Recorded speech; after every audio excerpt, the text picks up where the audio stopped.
नाही नाही, सतीश तारे वॉज आणि तसा माणूस पुन्हा नाही होणार या भूतलावावरती.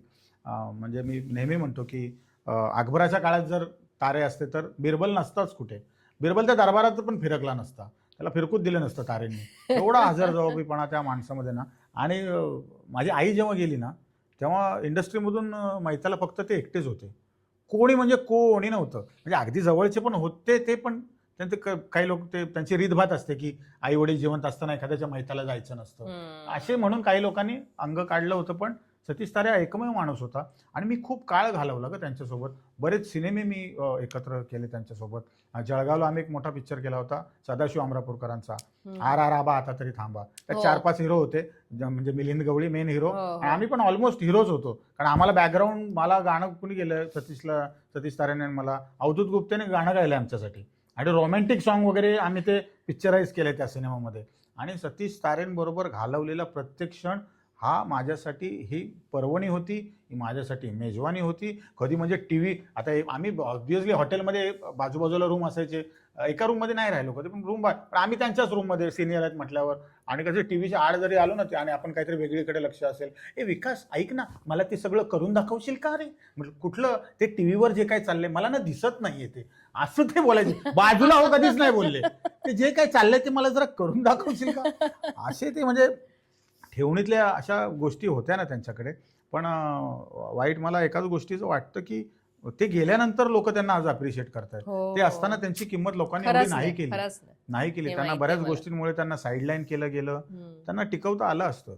पण म्हणतात ना, पण ते होऊन गेला. तो एक तारा मराठी सृष्टीमध्ये तो व्हायचा होता, तो झाला. म्हणजे मला चांगलं आठवतंय की केदार शिंदेची एक मालिका ते करत होते आणि एपिसोडला ना 12 मिनिटं कमी पडत होती. 22 मिनिटाच्या एपिसोडला 12 मिनिटं कमी पडत होती कारण त्यांचं कटिंगमध्ये काहीतरी त्यांची गल्लत झाली होती. केदारने फोन केला असं, ते म्हटलं असं असं आहे. तो बोला ठीक आहे, मला एक टेलिफोन देशील का रे. मग त्याने म्हटलं हां दे, नका नाही काय नाही, फक्त तू माझा कॅमेरा लाव, मला एक टेलिफोन दे. इन्स्पेक्टर होते ते त्याच्यामध्ये. आणि सतीशने 14 मिनिटं बोलला आणि एकही मिनिट पब्लिक शांत राहील असं नाही. 14 मिनिटं तो माणूस खळखळून हसवत होता लोकांना. अशी त्याची कॅलिवर होतं. काही स्क्रिप्टची त्याला गरज नव्हती, काय नव्हती.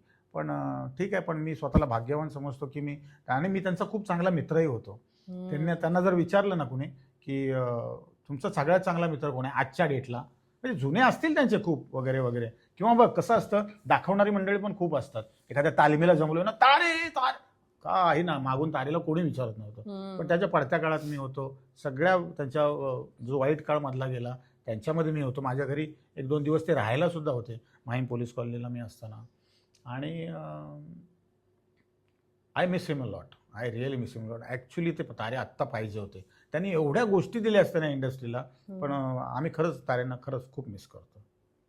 अशा आणखी काही जे तुझ्या आयुष्यातले इंडस्ट्रीतले कलाकार जे तुला आवर्जून असं आठवत आहेत की बाबा यांच्यासोबत मी काम केलं आणि भन्नाट होतं, ते लाईफच भन्नाट होतं. हां म्हणजे काय, अरे अशोक मामा, अशोक सराफ, एकतर ते आयडॉल होते माझे.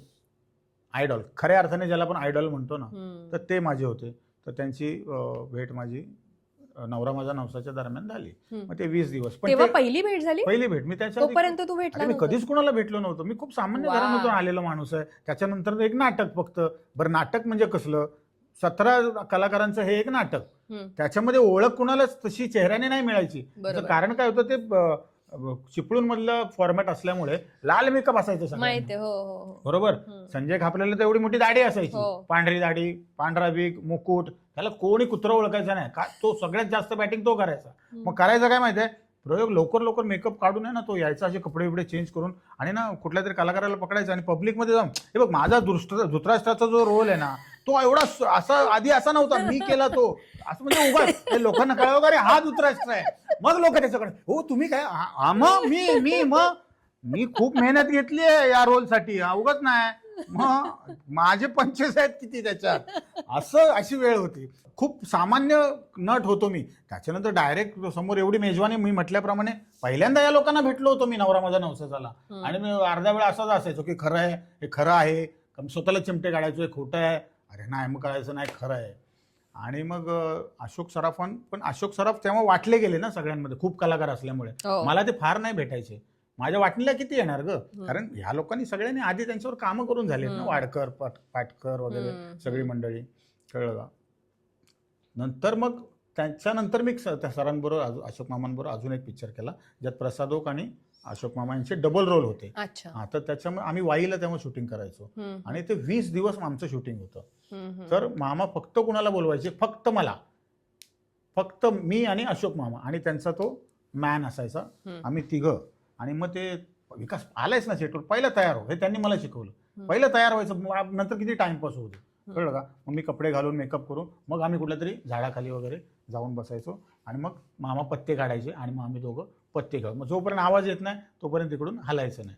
आणि मग ह्या सगळ्या पत्ते तर निमित्त होतं, पण मामानी त्यांच्या बालपणापासूनच्या गोष्टी मला सांगितलेल्या आहेत. आणि मी स्वतःला किती भाग्यवान समजायचं. म्हटलं एवढा मोठा माणूस मला एकट्याला, हा काय तिसरा वाटणीला कोणीच नाही, वाटणीलाच नाही अशोक मामा कोणाच्या, माझ्या एकट्याच्या वाटणीला आलेले ते 20 दिवस जे होते ते.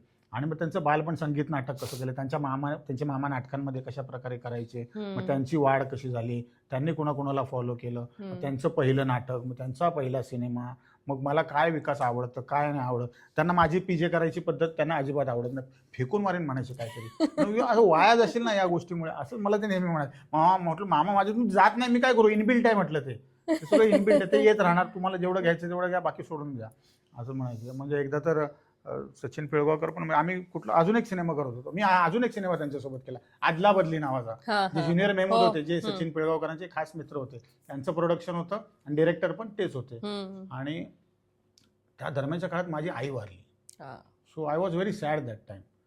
तर मग मी ते जुहूला एका बंगलोमध्ये ते शूटिंग होतं आणि मी आतमध्ये जाऊन एकटाच बसलो होतो. हे दोघं मला भेटायला आले, अशोक सराफ आणि सचिन पिळगावकर, हे दस्तूर खुद्द दोघं मला आतमध्ये माझ्या रूममध्ये भेटायला आले की बाबा एक कंडोलन्स असतं ना त्या टाइम, आई गेली बाकी घरी बरं आहे का, ठीक आहे. नेक्स्ट शॉट अशोक मामा असे खाली झोपले होते, त्यांचा शॉट होता, वरून कॅमेरा, आणि मी त्यांना काहीतरी विचारतोय आणि सचिन पिळगावकर इथे बाजूला उभे.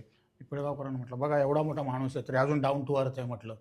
त्याच्यावर ते दोघांनी माझ्यावर एवढे चढले माझ्यावर, अरे तुझी परिस्थिती काय आहे आणि तू कसले जोक करतोय, एवढा मोठा माणूस आहे तरी एवढा डाऊन टू अर्थ आहे म्हणून.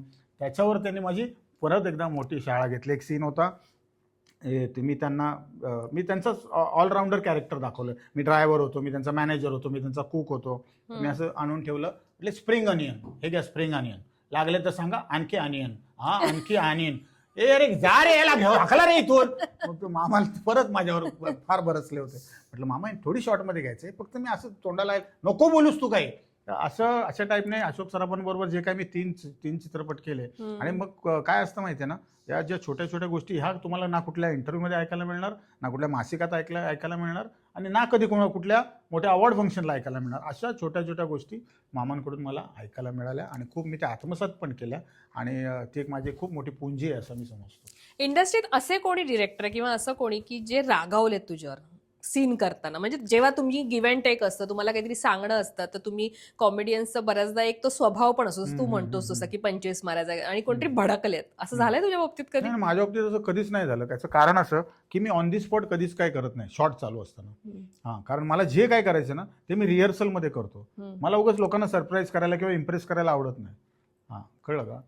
मला इम्प्रेस करायला आवडत नाही. मी जे काय करायचं आहे मला ते, मी ऑफकोर्स मी स्क्रिप्ट मधलं कधीच नाही केलं सिनेमात, मी स्क्रिप्ट मधलं कधीच नाही केलं. मी केलं माझ्या मर्जीनेच केलं, पण ते मी रिहर्सलमध्ये आधी करून दाखवलं आणि मग ते मी टेकमध्ये केलं. त्यामुळे तसा प्रसंग माझ्यावर कधी ओढवला नाही. फक्त एकदा असं झालं होतं की मला अमरापूरकर होते, सदाशिव अमरापूरकर, तर माझा ऍक्टिंगचा फॉर्मॅट काय, कॉमेडी, फार्स वगैरे हे, आणि ते होतं रोमॅन्टिक सॉन्ग.